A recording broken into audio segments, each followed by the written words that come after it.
اور گزشتہ میں نے کہا کہ 5 بندے ایسے ہیں جن کی بخشش ان راتوں کے اندر بھی پیارے پیغمبر صلی اللہ علیہ وسلم نے فرمایا کہ ممکن نہیں ہے۔ ان 5 بندوں میں سے بھی اگر بندے آپ جو ہے وہ یہ عادات ہمارے اندر ہیں تو اس سے پہلے جو ہے وہ معافی مانگ لیں کہ ہماری موت واقع نہ ہو، اگلا لمحہ شاید ہماری موت کا نہ ہو۔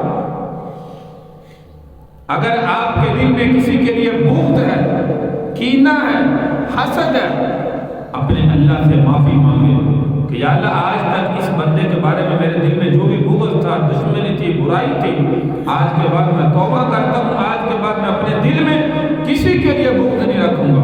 ہاں یہ اپنے اللہ سے آپ معافی مانگ سکتے ہیں اور آئندہ اپنے دل میں بغض اور کینے کو جگہ نہ دیں۔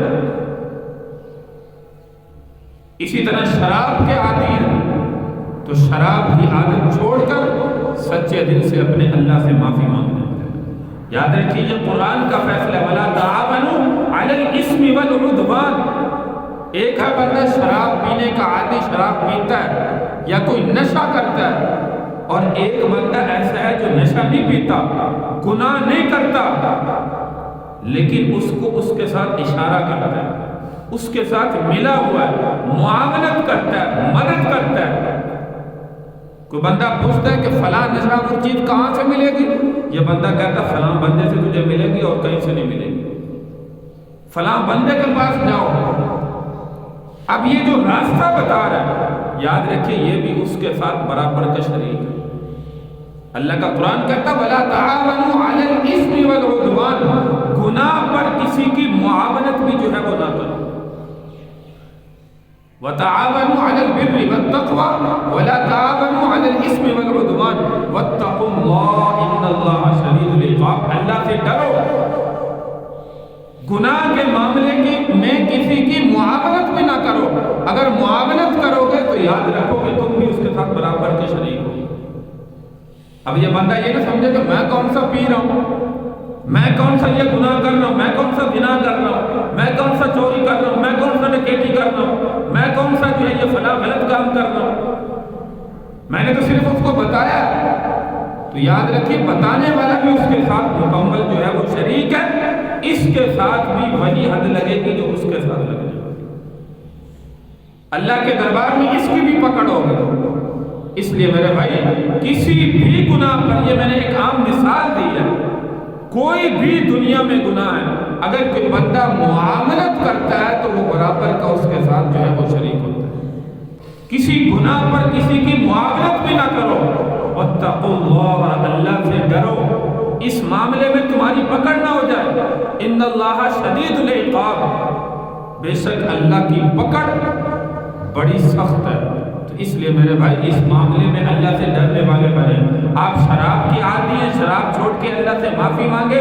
میں نے کہا ان راتوں میں اللہ ایسے بندے کی بخشش نہیں کرتا، والدین کا نافرمان ہے تو اپنے اللہ سے معافی مانگے، یا اللہ آج تک اگر ماں باپ زندہ ہیں، مجھ سے جو بھی کمی کوتاہی ہوئی، اے اللہ میں آج سے معافی مانگتا ہوں۔ والدین سے بھی معافی مانگے، ماں باپ کے آگے روئے گڑگڑائے کہے کہ آج تک مجھ سے جو غلطیاں ہوئی ہیں، آج کے بعد میں کوئی غلطی نہیں کروں گا، آپ کی نافرمانی نہیں کروں گا، فرما برداری والی زندگی گزاروں گا۔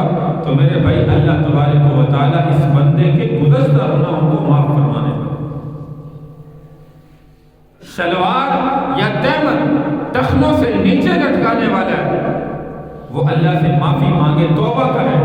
آج تک جو مجھ سے غلطی ہوئی، سنت کے مطابق اپنا لباس بنانے کا عزم کرے، ارادہ کرے۔ تو میرے بھائی ان راتوں کے اندر ایسے بندوں کی بخشش جو ہے وہ ممکن نہیں ہے جو ان گناہوں کے اندر جو ہے وہ مبتلا ہے۔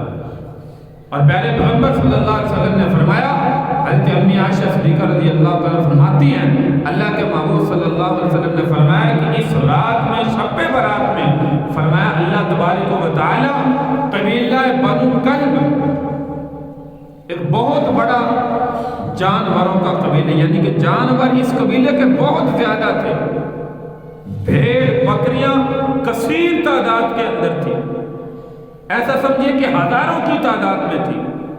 تو پیارے پیغمبر صلی اللہ علیہ وسلم نے فرمایا اس شب برات کی رات میں اللہ تبارک و تعالیٰ قبیلہ بنو کلب کی بھیڑ بکریوں کے بالوں کی بقدر اللہ تبارک و تعالیٰ بندوں کی بخشش کا فیصلہ فرماتا ہے۔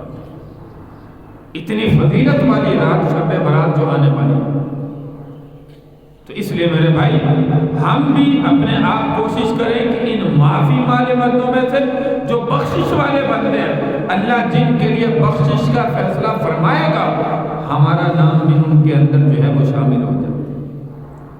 اس لیے اس رات میں کچھ حصہ قرآن کی تلاوت میں، کچھ حصہ تہجد کے نوافل میں، کچھ حصہ اپنے اللہ سے مانگنے میں، کچھ حصہ ذکر و اذکار میں، اللہ کے سامنے رونے گڑگڑانے میں ضرور گزاریں۔